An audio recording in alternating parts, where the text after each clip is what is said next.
नमस्कार विद्यार्थी मित्रांनो, आज आपण स्वामी रामानंद तीर्थ मराठवाडा विद्यापीठ नांदेड या विद्यापीठाशी संलग्नित असलेल्या BEd महाविद्यालयातील BEdच्या 4th सेमिस्टरला जो एज्युकेशनल टेक्नॉलॉजी अँड ICT शैक्षणिक तंत्रविज्ञान आणि माहिती संप्रेषण तंत्रविज्ञान नावाचा विषय, त्या विषयाची विद्यापीठाची 2022मध्ये झालेली प्रश्नपत्रिका जी आहे ती पाहूया.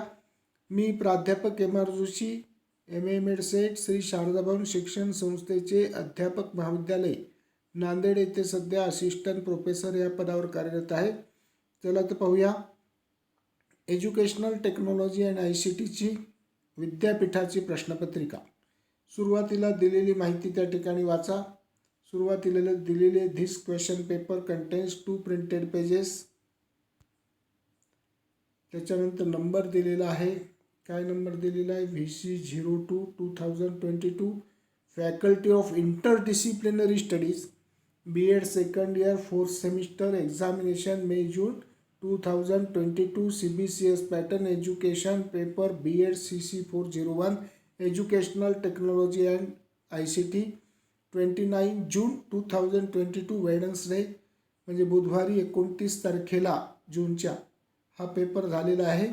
या ठिकाणी मार्क आहेत आपलं मॅक्झिमम मार्क्स 75 आणि time 9:30 AM to 1:15 PM. Time duration आहे 3 hours and 45 minutes. पण आता सध्या 3 तास या पेपरला दिले जातात. पूर्वी कोविडच्यामुळे त्या ठिकाणी 45 मिनटं जास्त दिलेली आहेत. तर आता सुरुवातीला त्या ठिकाणी नोट बी सूचना वाचा. Question number 1 is compulsory. Second, from the question number 2 to 4 solve any two. Third, from the question number 5 to 7 solve any two. प्रश्न क्रमांक 1 अनिवार्य आहे. दुसरी सूचना प्रश्न क्रमांक 2 ते 4 पैकी कोणतेही 2 सोडवा. आणि तिसरी सूचना आहे प्रश्न क्रमांक 5 ते 7 पैकी कोणतेही 2 सोडवा. याचा अर्थ तुम्हाला एकूण 5 प्रश्न सोडवायचे. पहिला प्रश्न अनिवार्य आहे. पहिला प्रश्न काय आहे? टिपा द्यायचा आहे.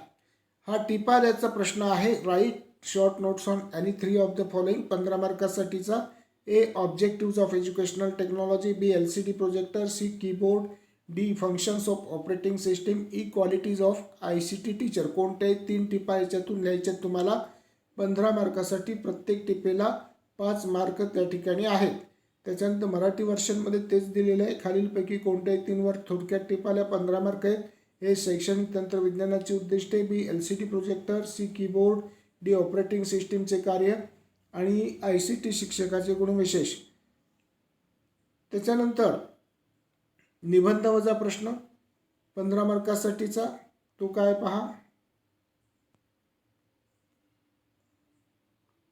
दुसरा, तिसरा, चौथा याच्यातून कोणतेही 2 प्रश्न तुम्हाला सोडवायचे. दुसरा प्रश्न असा आहे, explain the collaborative learning in detail. 15 मार्कासाठीचा प्रश्न आहे. सहयोगी शिक्षणाचे तपशीलवार वर्णन करा.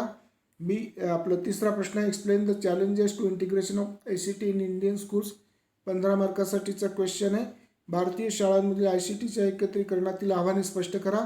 चौथा प्रश्न आहे, explain the application of ICT in education for teaching, learning, research and evaluation.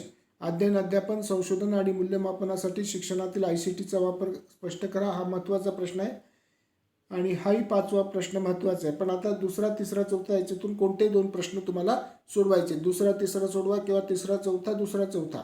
जे प्रश्न 2 येत असतील ते सोडवा. जास्तीचे प्रश्न सोडवू नका. वेळ त्या ठिकाणी वाया जाण्याची शक्यता आहे. त्याच्यानंतर 5वा, 6वा, 7वा या ठिकाणी जे आहेत या 3 पैकी कोणतेही 2 प्रश्न सोडवायचे. 5वा प्रश्न, explain the legal and ethical issues. 15 मार्कासाठीचा क्वेश्चन आहे. कायदेशीर आणि नैतिक समस्या स्पष्ट करा. महत्त्वाचा प्रश्न आहे.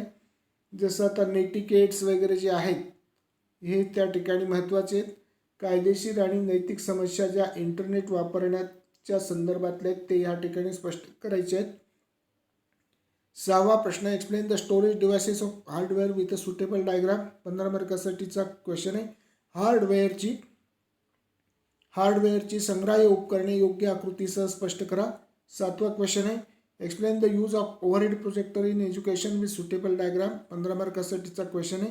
शिक्षणात ऊर्ध्व शीर्ष प्रक्षेपकाचा उपयोग योग्य आकृती स्पष्ट करा. हा महत्त्वाचा प्रश्न आहे. इम्पॉर्टंट आहे.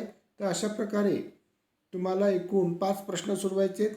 पहिला प्रश्न अनिवार्य आहे, दुसरा तिसरा चौथ्यामधून 2, 5व्या 6व्या 7व्यामधून 2 असे एकूण 5 प्रश्न तुम्हाला सोडवायचे आहेत. बेस्ट ऑफ लक. धन्यवाद.